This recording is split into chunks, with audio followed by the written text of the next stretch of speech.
Hey guys, Nightfox here, and welcome to another one of my first impression videos for the fall 2016 anime season. And in this episode, we're going to be talking about Bubuki Buranki Season 2. This was done by Studio Sanzigen, who did the first season of Bubuki Buranki. They did the first season of Arslan Senki, and they also did some of Miss Monochrome, I think Miss Monochrome 2 and 3. But like I said, this is going to be season 2 of the show Bubuki Buranki, so I'm going to go give a little bit of a synopsis. So if you haven't seen season 1, I highly recommend you go watch it. Just so if you don't want to be spoiled, then I would suggest you just click away from this video now. Alright, so the story for this show, pretty simple. It's pretty much continuing where the first season left off with Treasure Island has fallen. So, and then it seems to be from the first 3 episodes at least, it seems that there's going to be more focus and emphasis on Azuma's sister, Kaoroko. I'm not sure if I pronounced that correctly or not, but it seems like it's going to have more focus on his sister. So it's just kind of just starts off like they're just they went to Taiwan, they found his sister, and now they're just kind of talking to her because if you remember, she was in that Monsieur Guy's group. It's kind of revolving around that and all the people in his group as well, and just how that organization is working and what his main goal is. So let's get into my comments about the show. Alright, so my first comment about the show is actually about Azuma's sister. I hate her character so much. I despise her. I think she's so annoying. They try to make her funny, but I don't really find her that funny. I mean, I will admit I laugh at a few of her jokes, but for the most part, I just think she's annoying and just, oh, that's like that thing that you want to go away so badly, but it just won't. It's just hanging around, and I just don't like her character at all, which may pose a problem to me in the future if this season is in fact more focused around her, which from the episode 3, it seems like it may be more geared toward her having a bigger role. So we'll see. Maybe she'll change, and maybe I'll have a better opinion of her by the time the show's over. But right now, I hate her character so much. I still like Azuma. I like the original cast members. I think they're still very good, and I enjoy them, but not so much with his sister. I will also say this may just be because I've watched the first season.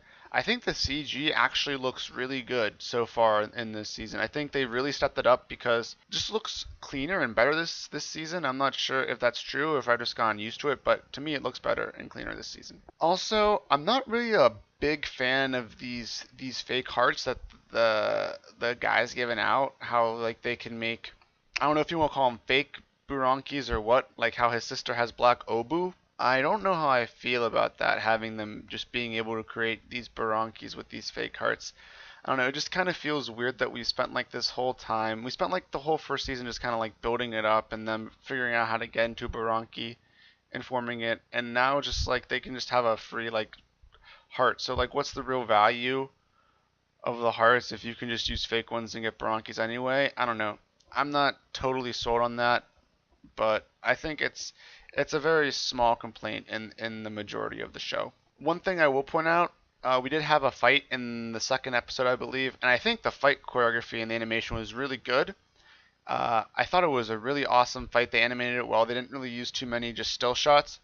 One thing I don't understand is in the fight, they're able to now materialize weapons on their hand. Like the one Buranki changes its one hand into a giant hammer, and I don't remember that ever being a thing in the first season.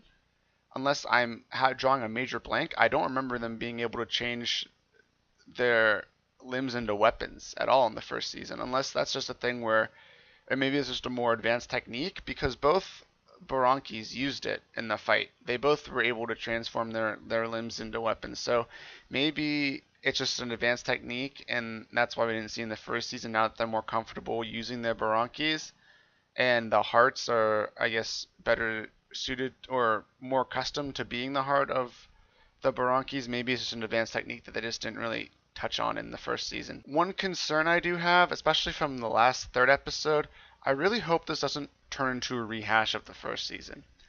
In the third episode, we kind of revisited some stuff that happened in the first season, and I just felt like it felt a little repetitive. Like, we spent quite a few episodes on this in the first season. Why are we coming back to this now? I don't. We've already established that I don't need this. I want us to move the story forward. I want to keep progressing through the story because I think there is a good story to be told here. I think it can be good. I just hope they don't keep rehashing stuff from the first season. Saying that, from what I can tell, it seems like this season is gonna focus really more on free will as opposed to just like dominating. There's been two instances now.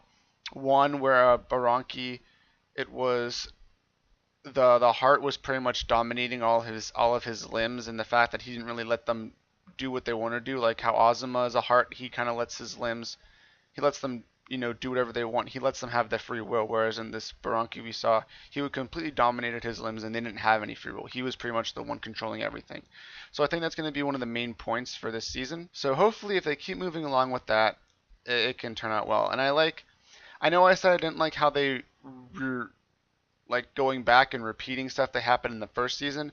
I just want to make a clear distinction between that. I don't mind if they tie connections into from the first season in the second season, or bring a character back or something like that. I'm completely fine with them bringing a character back or making a connection from the first season. I just don't want them to like rehash the same plot points that we went through in the first season. That's really the only thing I was really talking about in that sense. So far, I'm actually really enjoying this show. It's in my upper half of shows I'm watching this season.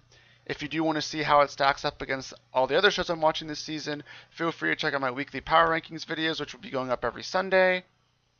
If you disagreed or agreed with anything I said in this video, feel free to leave a comment in this section down below. I'll be releasing more first impression videos as the season progresses and I get to that 3-episode mark for videos or for shows. So if you want to stay up to date with those, make sure you hit the subscribe button. And until then, I'll see you guys next time.